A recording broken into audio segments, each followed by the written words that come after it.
Hi, everyone. I'm Bevin Clare, and this is Six Clinical Questions. Today, we will be hearing from Camille Freeman. And I'm so excited to get to know a little bit more about somebody I actually already know quite a bit about, but this is a whole new format, and who doesn't want to dive in deeply with Camille? Hi, Camille. So, for our first question, I want to get to know you a little bit more and hear about your clinical practice. Will you tell me or tell us an overview of your practice and the work that you do as an herbalist? I think we're especially interested in those details like how long have you been practicing? How many clients do you typically see? Do you have a focus in what you do? So, just so we get a feel for your work as a clinical herbalist and what you offer.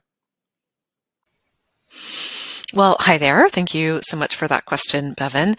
To give you a little bit of an overview about my practice, I have been in practice since, depending on whether you want to count student clinic or not, 2003, 2004, something in that range. I have worked in all kinds of different environments from working in an OBGYN office. I've worked in a large fertility clinic. I have worked in an acupuncture office. And for the last maybe 10 or 11 years, I have been doing my own private practice exclusively online, virtually. So that's kind of the basics. I practice as both an herbalist and a nutritionist. My particular specialty is fertility, menstrual health, that sort of thing. Although I do see a variety of other clients as well. I'd say maybe half of my practice is people who are working on fertility, or of course, then you often go on to become pregnant and so forth. So I see, a lot of folks in that range, but I also see a ton of other people via referrals and that sort of thing. Right now, I have a job as a professor at the university, and I'm also doing a bunch of continuing education, mentoring things for other practitioners. So as a result, since about 2019, my practice has been very small. I'd say I'm practicing maybe like a quarter time to an eighth of a time, just because I want to, I like doing clinical work. I really want to keep offering that, and time is very limited. So right now I will see between 4 and 8 clients a week every other week. So I work on an A/B schedule. So one week I have clients, the next week I don't have clients. Then I go back to a week with clients and so forth. And I find that rhythm works really well for me. And of those client spots that I have, some of them are one-on-one mentoring and some of them are working with people clinically. So that's kind of the setup of my practice, and I hope that's helpful. For the second question, let's shift gears a little bit and hear about a plant that you found yourself using quite a lot lately, especially if it's something that's changed over time. Maybe it's something that you didn't used to use a lot and now you do. Why is that? Why do you think that this plant is used often? Why do you like to use it? How do you like to use it? Tell us a little bit about a favorite plant of yours. Okay, this was a really hard one to answer because it was challenging to pick one. And I've decided to go with hawthorn leaf and flower. This is something I work with quite a lot in many of my formulas, especially for my folks who are trying to get pregnant.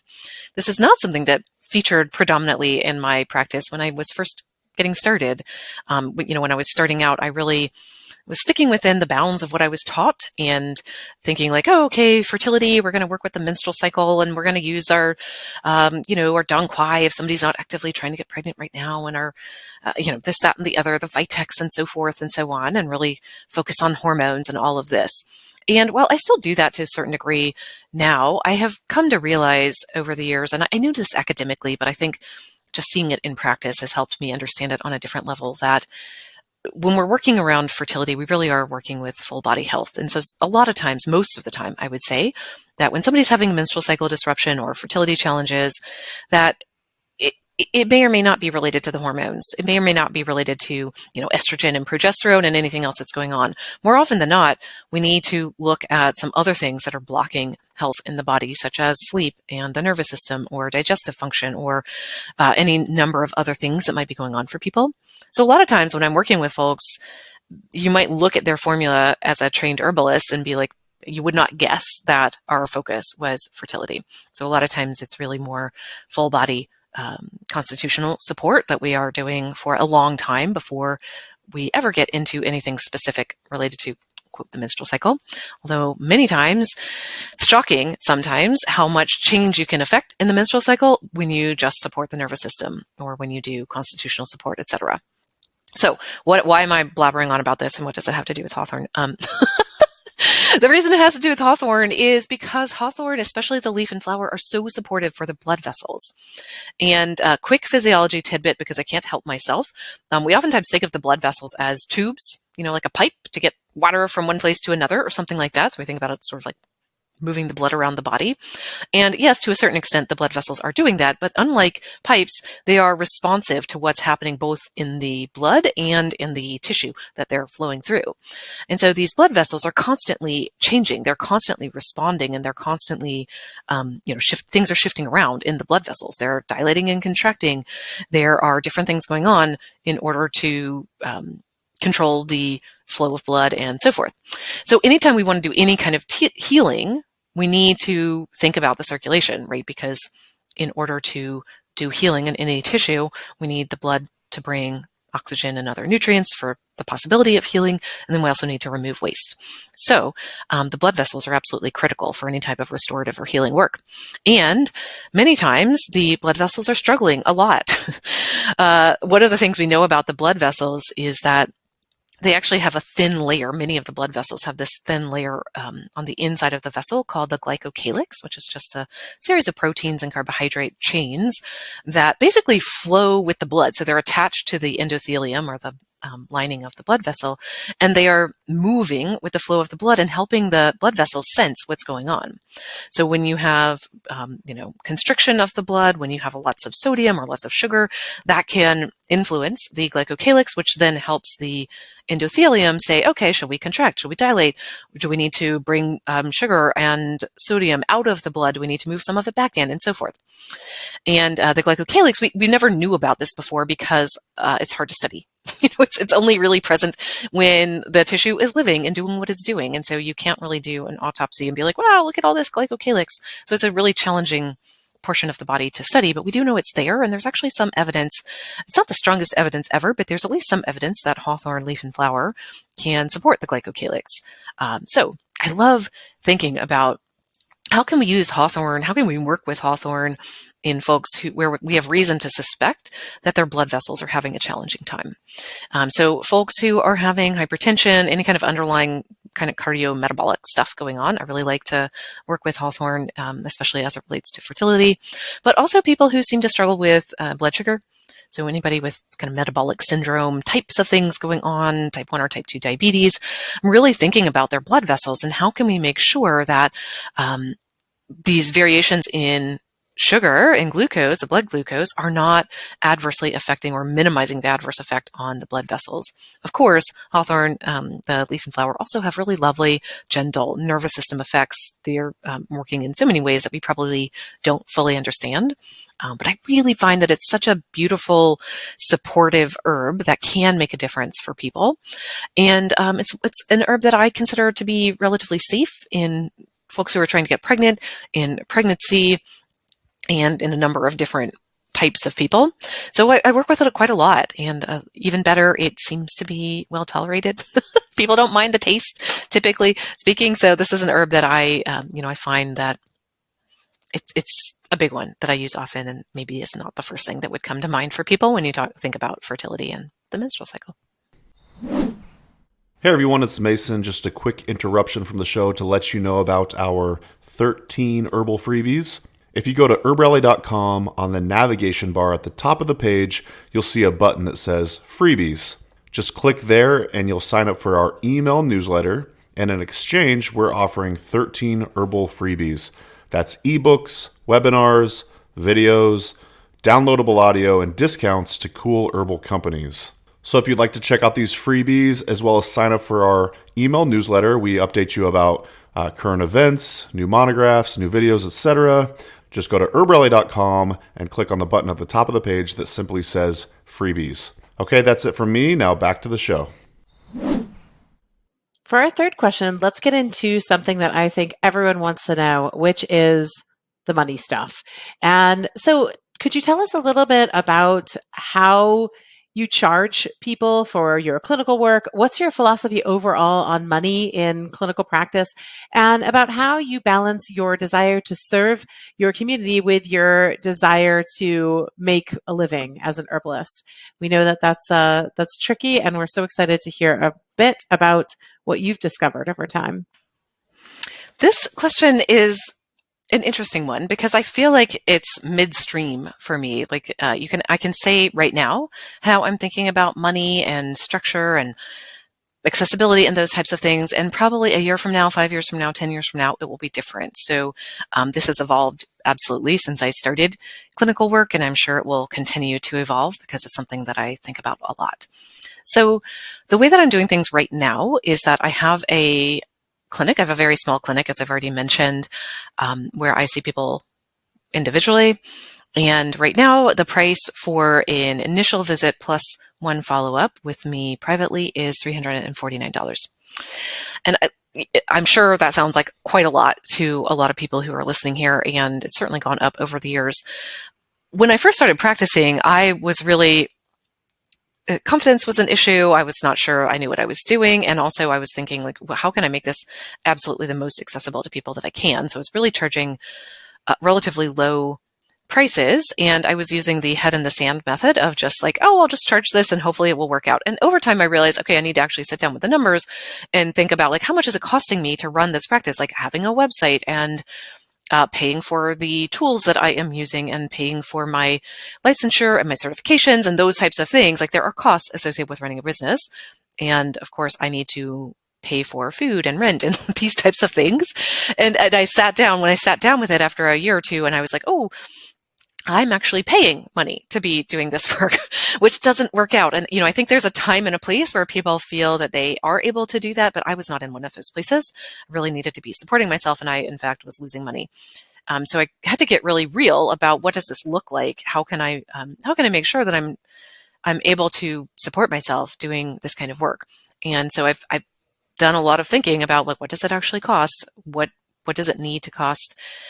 In order for me to be able to do this. I have certain circumstances. For example, I have childcare that I need to think about. Anyway, there's lots of factors that may vary for me versus somebody else. So I'm not saying this is the right number for everybody, but for me, this is where I need to be in order to be able to do this work and to feel good about it. So that's how much it costs. I also have a free clinic. It's on hold right now because of some personal circumstances, but hopefully I'm getting it back up and running soon. And the way the free clinic works is it's no questions asked. It's just free. I usually do that once a month. And people work with me and a team of other practitioners, and up to 3 visits free of charge. And we do whatever kind of work people need. The herbs are not included, although we do work with people sometimes on very, very tight budgets and, things like grocery store herbalism and, what can we do with some ginger and some cinnamon and whatever else. So we can absolutely make that work. So for me, that is the cleanest method. So like either you pay to come see me privately, or you can come to the free clinic. There's not a sliding scale. There's not, this, that, and the other. I do have the option to pay in installments. So if people want to break it up and pay over time, they can if they come to see me in my private practice. But that's it. I have worked with sliding scale. I've worked with bartering. I've worked with all sorts of different models. And I have found that for me, this is what works the best right now. So that's where I am. And, I've had to do a lot of thinking about what does it mean to make things accessible? What are other people already doing that I can support in order to increase accessibility at the global level, that it doesn't have to be like me individually making herbalism accessible to everybody, but what can I do at the collective level in order to ensure access or to move toward access, while also meeting my own needs of, eating and having a roof over my head and these types of things. So that's kind of where I am on that right now. And let me see, there was something else I wanted to say on this topic.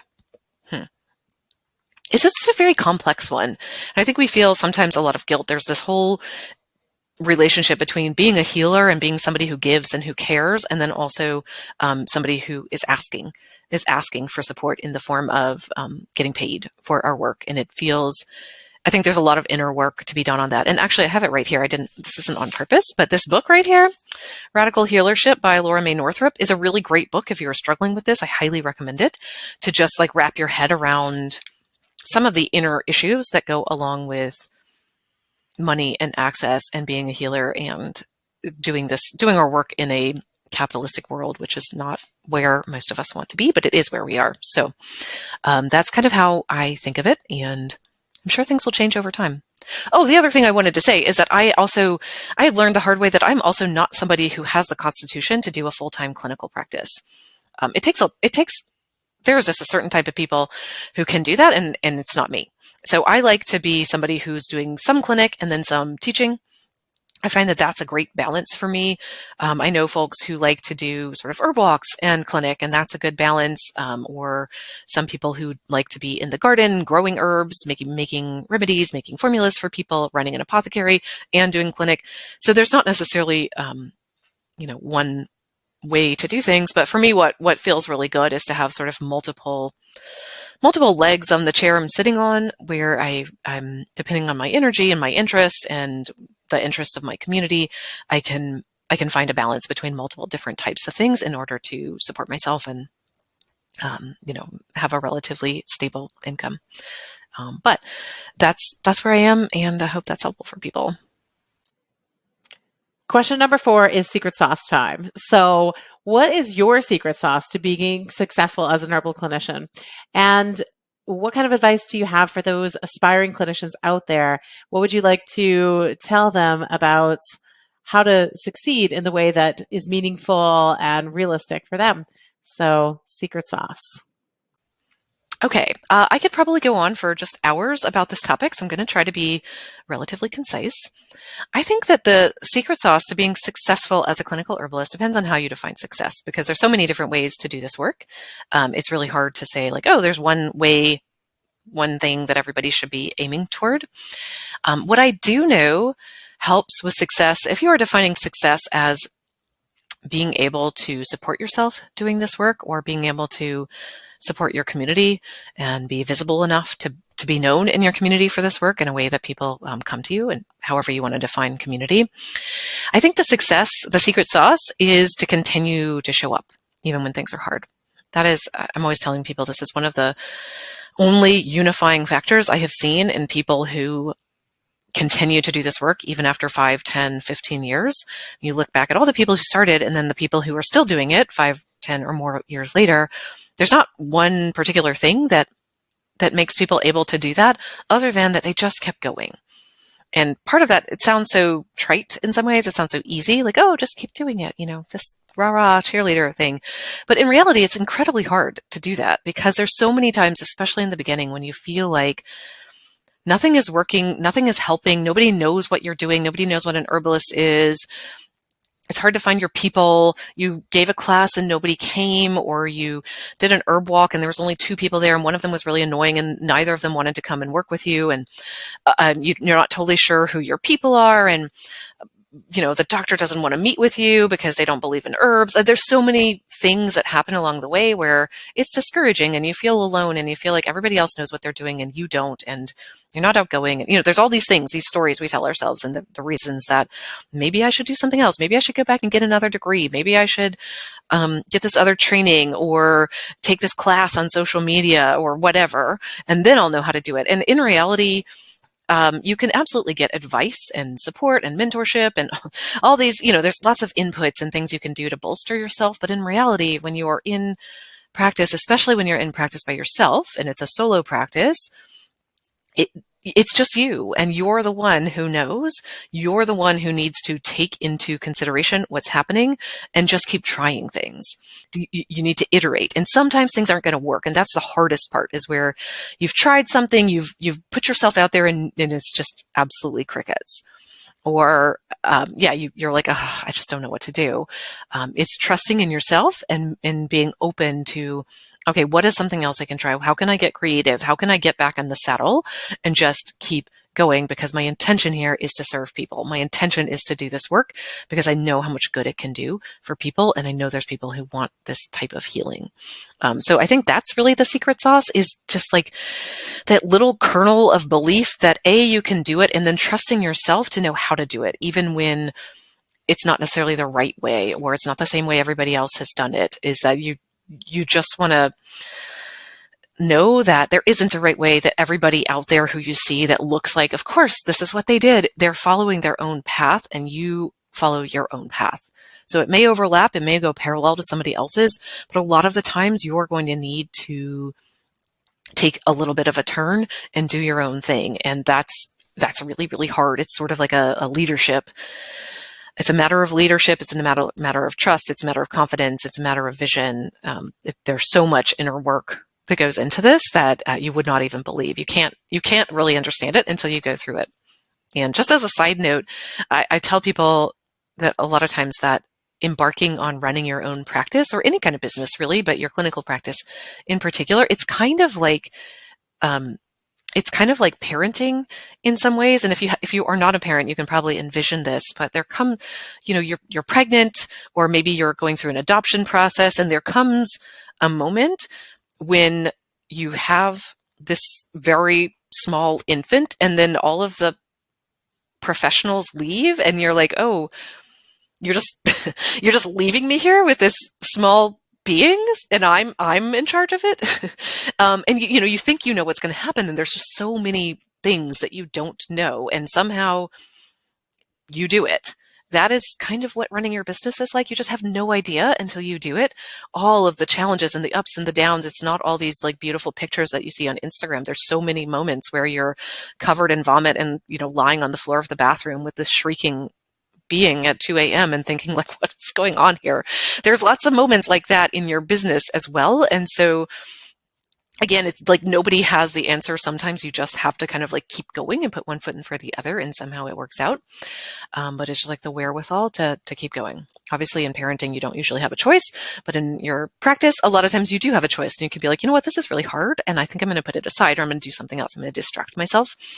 And that's when people sort of fall off a little bit. And that's when it's a good time to be surrounded by other people doing this work who can be like, oh, yes, it's very hard. Let's, keep going. You've got this. So anyway, I'm not sure that was a super enlightening or uplifting secret sauce, but I'm pretty sure that's the best I can do here. Okay, so it is question 5 time. And question 5, we're going to go back to the plants.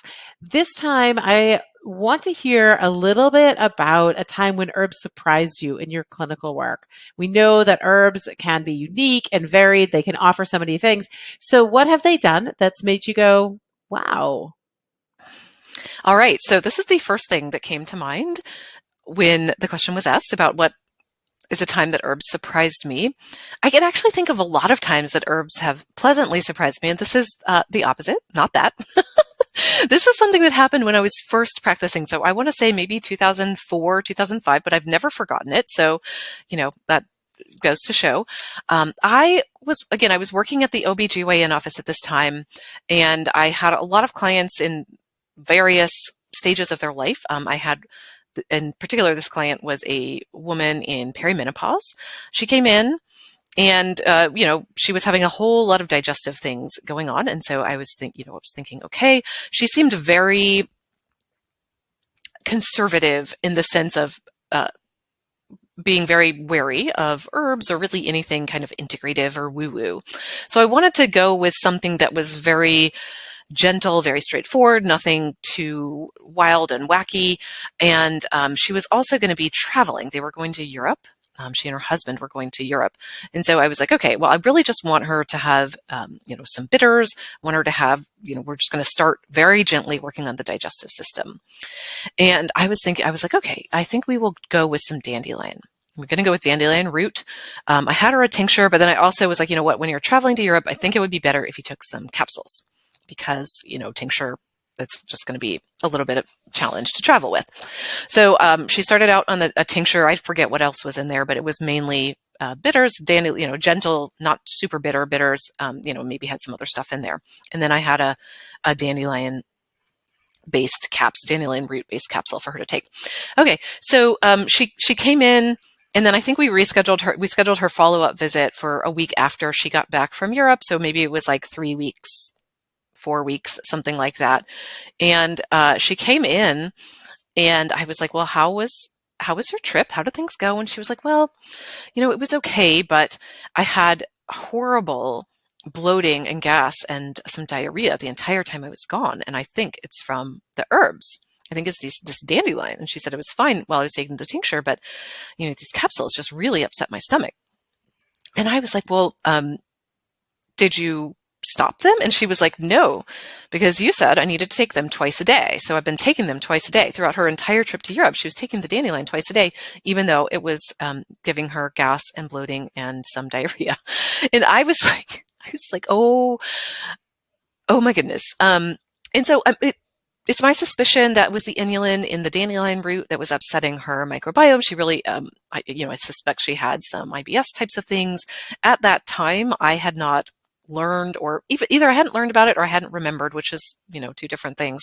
But just hadn't thought of dandelion in that way. And, we always think it's such a gentle, supportive herb for people. But like anything, even the most gentle, soft, safe types of herbs, there are people who can have reactions to them. And in this case, this was not a good herb for her most likely because of the inulin. We tried a few other things down the road, and that's, I'm fairly certain that was her situation.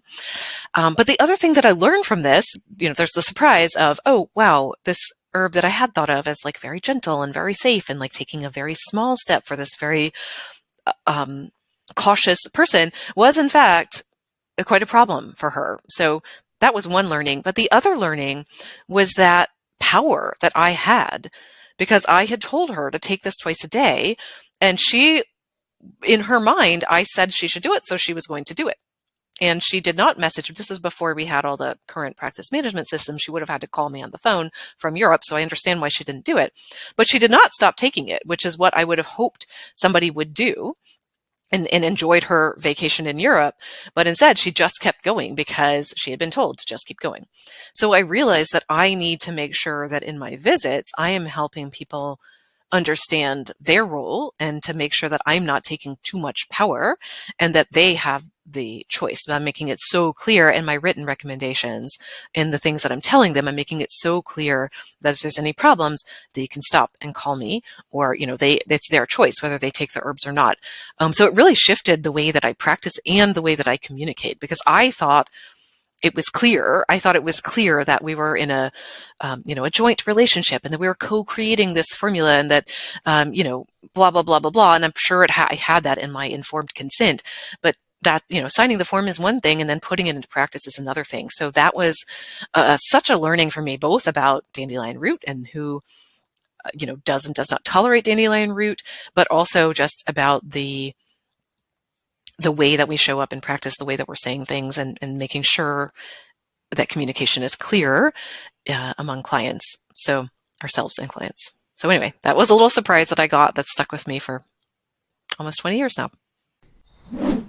Just a quick break from the show to let you know about the HerbRally events page. Did you know that we add new herbalism events from all over the United States and the world, for that matter, on an almost daily basis? You can peruse herbalism events at herbrally.com/events and hopefully find something in your neck of the woods. You can also search by state to make it even easier to find a plant walk, conference, or class near you. And we also list virtual herbalism events as well. Check those out at herbrally.com/virtual. And again, for the in-person events, go to herbrally.com/events. All right, back to the show. Lastly, we want to find out more. I'm sure that everyone is inspired by what you shared today, and they'd like to find a little bit more about your business, what you do. So share some of those links and URL. We'll make sure to drop them in the program so that folks can pick up on that. But tell us how to find out more about everything that you're doing so we can keep up with all of the awesomeness. Thank you for asking. The best way to find out a little bit more about what I'm up to is just to go to my website, which is CamilleFreeman.com. You can find out a little bit more about my free clinic. You can find about my one-on-one consultations. But the main thing I would recommend that you do while you're there is sign up for my weekly practitioner notes. That's a newsletter that I write for herbalists and nutritionists that goes out almost every Thursday. And usually there's just like a short note from me, as well as any upcoming things that I'm doing and 3 recommendations from the week. So this could be anything like a recipe, a book I read, a podcast, a link to an article, anything else that seems like it might be helpful for other clinicians, I try to put it in there. So that's the best way to stay in touch and find out what I'm up to. In terms of the programs that I offer outside of the one-on-one work that I've already mentioned, I do have Monday Mentoring. That is a community of practice for people who are actively in practice, either as an herbalist or a nutritionist or both. We meet every Monday. There's 3 sessions to choose from. You can come to one, you can come to none, you can come to all. But we have roundtable where we go over people's cases. We have practice management where we talk about the ins and outs of running a practice, some of the things that have come up here. And then we also have, occasionally we have journal club, we have apothecary management, learning, asking questions, learning from one another about remedy making, gathering herbs, formulating, all that kind of thing. So it's just a space for people who are in practice to support one another and to be engaged in thinking about your clinical practice. So that's a big one. We try to keep it super affordable. Love to have you join us there if you are actively in practice. I also do an ongoing continuing education series called a Deep Dive, where we have 1 lecture a month and we really just dive into a topic. So it's either me doing a lecture, but I also try to occasionally have some guest speakers come in and talk to us. So this year we've had Guido Massé, we've had David Winston. We've had all sorts of amazing people come in and do lectures as well. So if you're looking to continue expanding your knowledge about herbs and clinical practice and nutrition, you can check out the Deep Dive. So in 2024, we will be doing a nervous system deep dive, which at the time of recording, I'm still working on, but details should be up by the end of the year, and we'll open it up for registration in January. So anyway, happy to speak to people. If people have questions, don't hesitate to reach out to me, and thank you for your listening. Thank you so much, Camille, for all of those gems. I love the reminder about showing up. I think, that's such a, in some ways, simple thing to do. And it's such a great place to know that you can do that. You didn't say to do something completely elaborate or fantastic or different than everyone else. Just show up. So I love that. And the call to consider herbs like hawthorn and just all of your groundedness around how you practice and how you structure things. I'm sure our listeners learned a lot. So thank you so much for joining me for 6 Clinical Questions. And I hope you check out our future episodes and have a great day. Bye. And that's going to do it for today's episode. Thanks so much for listening to the HerbRally podcast. If you'd like to hear more from us here at HerbRally, we now have a text message community, believe it or not. Basically, it's just updates from us. We send about 1 to 7 texts per week, notifying you about new events, videos, courses, podcasts. You get the idea. It's pretty much like our email newsletter, just in text form. So if you'd like to receive text messages from HerbRally, just text JOIN, that's JOIN, to the number 541-256-2895. Again, that's JOIN to number 541-256-2895. And to stop receiving text, that's easy too. Just text STOP to the same number. It'll opt you out immediately. Okay, thanks again for listening. Have a great rest of your day.